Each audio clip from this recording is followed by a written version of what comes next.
Welcome to the deep dive. Today we're focusing on Clondalkin. It's a suburban village over in County Dublin, Ireland. That's right. And you're here because, well, you want to get straight to the heart of things, understand what makes the place special, but, quickly. Without wading through tons of text. Exactly. So we've gone through an informational file on Clondalkin, pulled out the really interesting bits for you. And our mission, if you like, is to explore its surprisingly long history and get a feel for what Clondalkin is like today. Okay, let's get into it then. What's the first thing that jumps out about Clondalkin? Well, it's how many different ways you can define it, really. Geographically, yes, it's that suburban village about 10 kilometers, maybe 6 miles west of Dublin city centre. You're right, under South Dublin County Council. Exactly. But the name Clondalkin also means a civil parish, which is an old administrative thing, Okay. and a townland within the ancient barony of Upper Cross. Even the local church parishes use the name. So it's lots of historical layers just in the name itself. Precisely. It shows how different systems kind of leave their footprints over time, and population-wise? Big numbers, right? Yeah, the 2022 census counted nearly 48,000 people across all the different bits labeled Clondalkin. So it's a pretty substantial place today. Wow, nearly 48,000. That's significant. But let's rewind.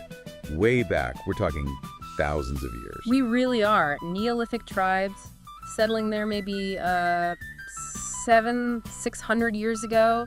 It's almost hard to wrap your head around. 600 years ago. Why there specifically?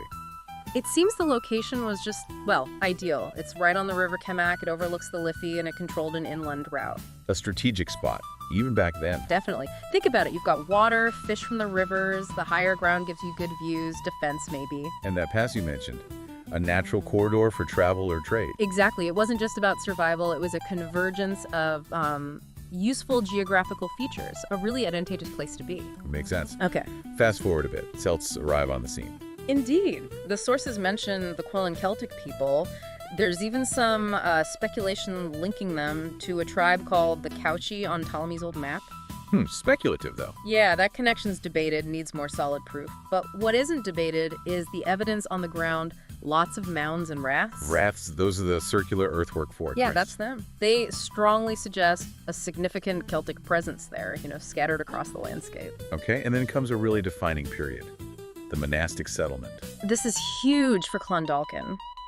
St. Cernan Mutua founds a monastery, probably late 6th, early 7th century, right by the Camac again, over 1,400 years ago. And the round tower, that's the icon, isn't it? Absolutely iconic, and possibly very, very old for a round tower. The thinking is maybe around 790 AD. 790.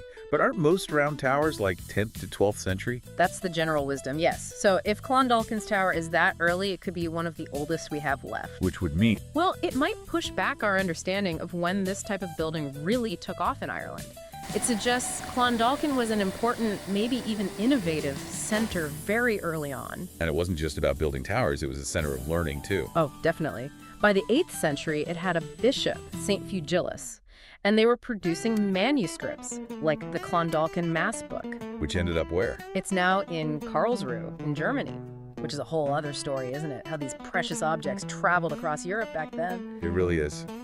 But peaceful times didn't last forever. Vikings. Right. 832 AD, that's the year the Vikings sacked the monastery, burned it down, a major blow. But they didn't just leave, did they? No, they saw the value of the site.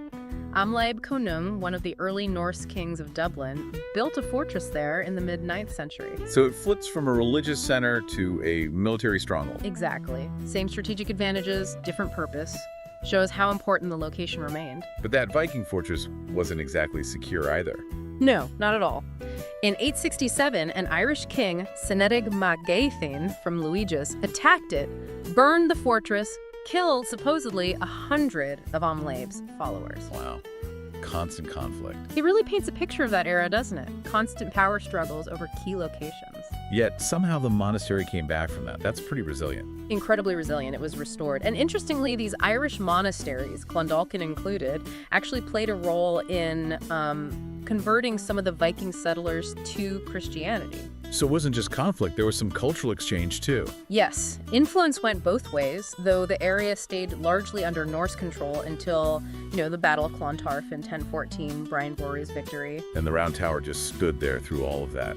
Silent witness. Pretty much, and as you said, one of only 4 left in the historic County Dublin area. It's tall, 25.6 meters, and still has its original conical stone cap. That's quite rare. I read there was a heritage center. There was, opened in 2017. Great idea to connect people with the history. But reports suggest it might have closed around December 2024. Oh, that's a pity.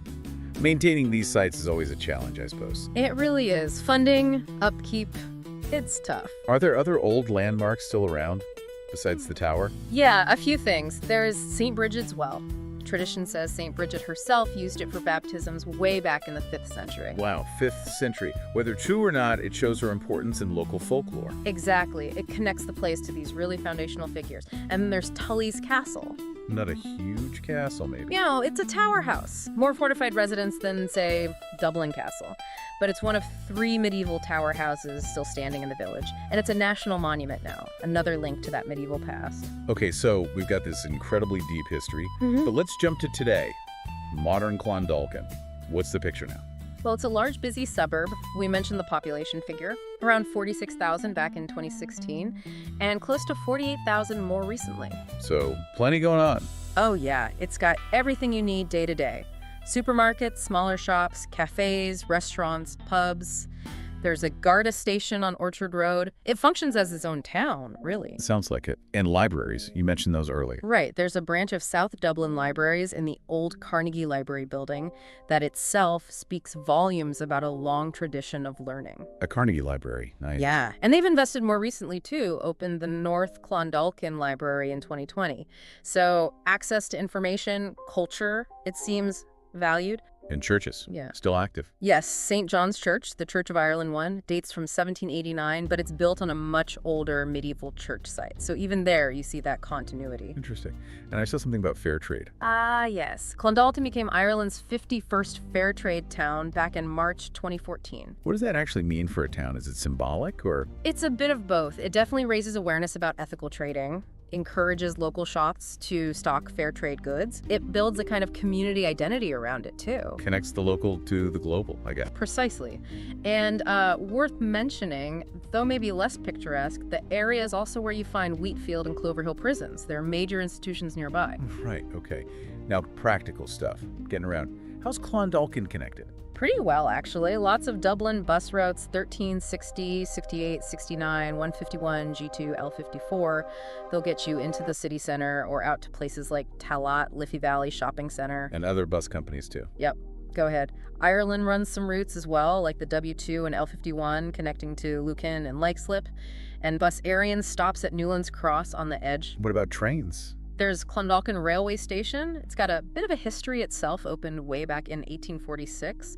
Closed for goods for a while, then reopened for commuters in the 90s. So services run to the city. Yeah, commuter trains run between Dublin Heuston Station and Kildare, though the original station building isn't there anymore. Oh, why not? They needed to expand the tracks, put in 4 lines, so they built a new station nearby called Fonthill, which opened, I think, around 2008 when the old one was demolished. Progress, I suppose. Any future plans? Like the metro. Well, back in 2007, Clondalkin was on the preferred route for the proposed Dublin Metro West Line. But, big infrastructure projects like that, their status can change over the years. Something to keep an eye on, perhaps. Okay. And for families living there, what about schools? Seems like plenty of choice. The list is Long St. Ronan's, Clonburris, Sacred Heart Sruleen, St. Joseph's Boys, Scoil Ingain, Scoil Ain, St. John's, a whole range of primary schools. And secondary. Yep. Moyle Park College, Deansrath Community College, Collis Bride, Collinstown Park, St. Kevin's. Again, a good mix. Anything that stands out about the schools? Well, the presence of 3 Gael Scoiliana is significant. That's Irish language schools. 2 primary Gael Scoil, Clayan Dalkane, and Gael Scoil Nacamoige, and 1 secondary, Coles Chilean. Shows a real commitment to the Irish language in the community. It really does. It's not just token. It's embedded in the education system there. And beyond schools, what about community life? Clubs, culture, that sort of thing. Oh, it seems very active. You got groups like Toastmasters, the Order of Malta, Scouts, Guides, Boys and Girls Brigades, youth clubs. Sounds like a lot for young people. Yeah. And for culture, there are drama groups, Clondalkin Drama Group, Clondalkin Youth Theater. Music, too, the St. Joseph's Pipe Band, the Clondalkin Youth Band. Pipe bands, very Irish. Indeed. And civic pride seems strong, too. The Clondalkin Tidy Towns Group has won awards for their efforts. That's always great to see.